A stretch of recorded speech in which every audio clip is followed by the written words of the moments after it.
Halo pemirsa YouTube, masih bersama kami di saluran kesayangan Anda, yaitu tutorial gorden. Saya akan memperlihatkan gorden mewah seperti ini kepada Anda semua. Jika Anda ingin membuat gorden mewah seperti ini, sudah ada tutorialnya di saluran YouTube ini. Tepatnya di playlist. Silakan lihat cara membuat gorden gelombang gorden seperti ini. Tentunya mewah. Ya, Anda bisa melihat dan memperhatikan.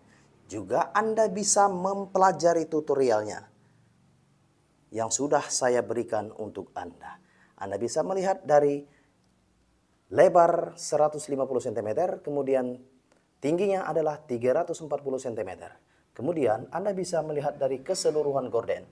Ya, tentunya bagian atas ini sudah saya buat telinga gorden bagian kanan hingga telinga gorden bagian kiri. Kemudian hingga ke bagian bawah, Anda bisa melihatnya. Saya menggunakan layar. Ya, tentunya ini adalah layar gorden. Oke, yang pasti bukan layar tancap ya. Oke, terima kasih. Terima kasih. Jangan lupa untuk klik tombol subscribe and like video kami. Salam tutorial gorden. Salam tutorial gorden.